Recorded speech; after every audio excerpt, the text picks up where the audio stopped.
Oi pessoal, tudo bem? Eu espero que vocês estejam bem. Sejam muito bem-vindos ao canal.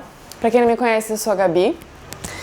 Faz um tempo que eu tô pra gravar esse vídeo e retomar meu canal no YouTube, mas por alguns imprevistos, algumas questões pessoais, eu acabei ficando aí uns bons 2-3 anos sem postar nada desde a pandemia.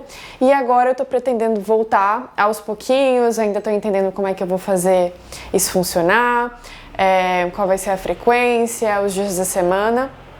Mas, enquanto eu tava pensando qual era o melhor vídeo para voltar com o canal, me veio essa ideia na cabeça, um vídeo bem simplificado sobre 5 dicas para você ter uma alimentação saudável, reduzindo aí os produtos de origem animal. E antes de começar o vídeo, não esquece de ativar o sininho para que você fique por dentro dos próximos vídeos, se inscreve no canal e não esqueça de deixar o seu joinha porque ajuda muito esse canal a crescer.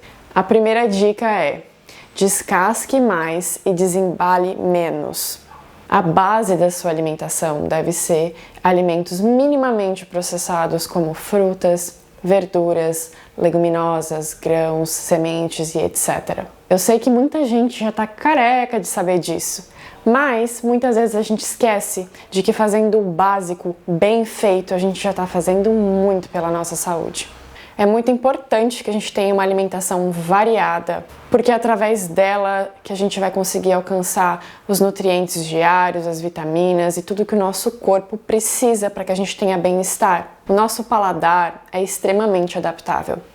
Eu sempre comi de tudo desde muito criança, mas quando eu parei de comer carne, eu vi um mundo de possibilidades se abrindo para mim em termos de criatividade, porque eu considero a cozinha vegetal extremamente criativa e ela dá palco para os vegetais que normalmente são alimentos que são deixados de lado quando a gente consome carne, né? Ou preparados de forma onde não causam interesse na gente. Através de técnicas diferentes, de temperos diferentes, a gente consegue criar uma receita super gostosa e atrativa.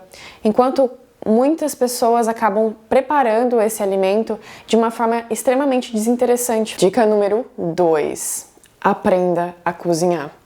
Se tem uma habilidade que eu sou extremamente grata de ter e de ter aprendido desde muito cedo, foi ter aprendido a cozinhar. Não só o básico, mas realmente mergulhar de cabeça e me aventurar na cozinha. Eu sempre gostei muito de cozinhar e desde criança minha mãe já tinha me ensinado a fazer o básico como arroz e feijão. Mas foi só com o passar dos anos que eu fui me aventurando um pouco mais na cozinha e criando uma autonomia para fazer aí diversos preparos diferentes e até criar receitas. Lógico que a comida do dia a dia é uma comida por si só mais simples, mas isso não significa que a gente precisa comer sempre as mesmas coisas usando sempre as mesmas técnicas. E se você não gosta de cozinhar, eu te encorajo a dar um passinho aí de cada vez.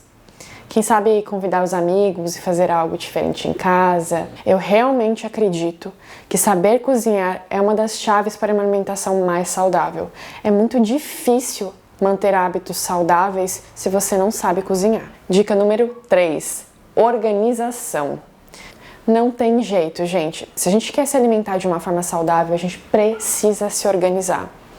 Mas Gabi, como que eu me organizo? Se planeje. Planeje as refeições que você quer fazer naquela semana ou os alimentos que você quer usar para fazer as refeições naquela semana. Faça uma listinha de compras. Isso com toda certeza vai te poupar tempo e dinheiro, porque aí você sabe exatamente o que você está procurando quando você for na feira, quando você for ao mercado. Observe também quais são os preparos que precisam ser agilizados para que você possa cozinhar. Por exemplo, o feijão, ele requer que você deixe ele de molho, então você precisa fazer isso um dia antes de cozinhá-lo. Esse é um passo muito importante para quem está buscando reduzir aí os produtos de origem animal da refeição, porque as leguminosas são a fonte de proteína do reino vegetal. E você precisa fazer o demolho correto para que você reduza os fitatos, que são os causadores aí dos famigerados gases. Ainda falando sobre organização, uma coisa que me ajuda muito é ter certos preparos prontos congelados no meu freezer, como arroz, feijão, purês, Além disso, eu gosto de ter aquelas seletas, aqueles legumes congelados como brócolis, aqueles outros que vêm couve-flor, cenoura, vagem, tudo junto, porque eles me salvam muito quando acontece alguma emergência que eu não tenho vegetais frescos em casa, ou quando eu tô na correria do dia a dia e não vou conseguir parar para fazer ali os legumes. Isso porque eles já são higienizados, já estão cortados e congelados, então é bem prático. É essencial? Não, mas ajuda muito. Dica número 4.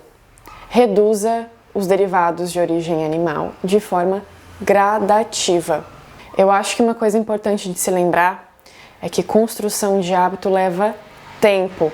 A recomendação da OMS, Organização Mundial da Saúde, é que se consuma na semana 300 gramas de carne vermelha, ou seja, carne de vaca, carne de porco e embutidos, ou 3 porções de 100 gramas na semana. Porém, para uma pessoa que consome carne todos os dias da semana, 7 vezes na semana, 2 vezes no almoço e na janta, eu sei que pode parecer uma mudança muito brusca. Então, o ideal é que você vá reduzindo aos poucos, vá sentindo como isso funciona.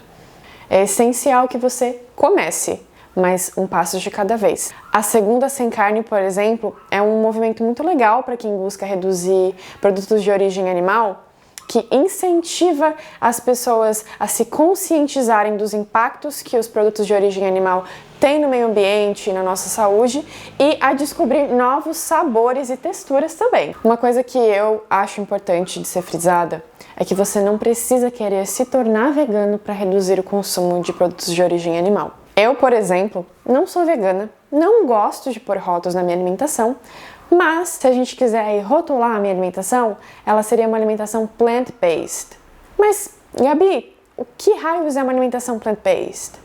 Na alimentação plant-based, não necessariamente se exclui produtos de origem animal, mas a proposta é reduzir e fazer com que a base da sua alimentação, ali 80% da sua alimentação, provenha do reino vegetal, que seriam aí, no caso, as frutas, os legumes, as leguminosas, cereais, as sementes. Eu não consumo carne vermelha, carne de porco, frango e embutidos tem mais ou menos 4 anos. E eu decidi parar por motivos pessoais. Naquela época não era por causa da causa animal ou a questão dos impactos que o agronegócio tem no meio ambiente. Foi por uma questão de digestão. Eu nunca digeri muito bem carne e depois que eu parei de consumir, eu vi uma diferença muito grande na minha digestão, no meu bem-estar físico mesmo e na minha pele. Eu tava com muita acne naquela época. Só com o passar dos anos que eu fui entendendo um pouquinho mais ali sobre a pauta ambiental, sobre a causa animal que o veganismo apoia. Ah, Gabi, mas você não pretende virar vegana? Olha, sendo bem honesta, não. Tem uns 4 anos que eu reduzi muito o meu consumo de produtos de origem animal de forma geral. Eu me sinto muito bem. Eu não sinto no meu coração. Acho maravilhoso quem é vegano, muito legal, acho um movimento muito bacana. Porém, eu não sinto no meu coração de me tornar vegana. Até porque o meu consumo de frutos do mar é bem esporádico. Ovos eu consumo no meu dia a dia. E derivados do leite, recentemente eu tenho incluído na rotina aos poucos porque me fazia muita falta e eu achava que eu tinha alguma sensibilidade, mas no fim, no passar dos anos, o meu corpo tem lidado melhor aí com a lactose, com a caseína. Então, de forma eventual, eu consumo. Eu não sinto falta do que eu deixei de comer. E, inclusive, eu acho que hoje em dia eu como de forma muito mais equilibrada e eu sou muito mais criativa na cozinha do que quando eu consumia carne. Quinto e último passo. Aprenda a montar um prato sem carne equilibrado. Não adianta nada parar de comer carne e ter no seu prato só arroz e legumes. É muito importante que você entenda qual que é a substituição adequada para que você tenha aporte de proteína nas suas refeições. No reino vegetal, a principal fonte de proteínas são as leguminosas, como grão de bico, feijões, tofu, soja de modo geral, né? Proteína de soja texturizada, lentilha, elas são a principal fonte de proteína. E complementando o seu prato com um cereal, como o arroz, o milho, o trigo, a quinoa, você tem uma combinação de proteína completa na sua refeição e você só precisa aí, no caso, complementar com os vegetais. Inclua cores, texturas no seu prato. Os vegetais, as sementes, apesar de não serem aí a sua fonte principal de proteína, contêm uma quantidade sim de proteína e vão somar ao decorrer do dia, ajudando a bater a quantidade de proteína que o seu corpo precisa. Agora, isso é extremamente pessoal. Cada corpo tem uma necessidade, tem uma individualidade. E é importante você se informar para que você aprenda como substituir a carne nas refeições. Porque, por exemplo, o feijão, no caso, né, vou usar o feijão como exemplo, ele tem uma quantidade X de proteína quando ele está cozido, comparando 100 gramas, né? Aqui a gente está falando de uma porção de 100 gramas de feijão cozido. E 100 gramas de carne grelhada, cozida, enfim, tem uma quantidade de proteína.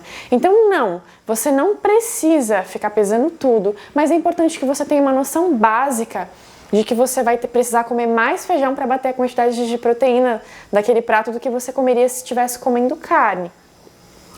Outra coisa importante também de mencionar é que muito provavelmente ao estar reduzindo o consumo de carne você vai ter uma alimentação mais volumosa, porque para bater a meta de proteína a gente precisa comer um volume um pouco maior das proteínas do reino vegetal, que são as leguminosas.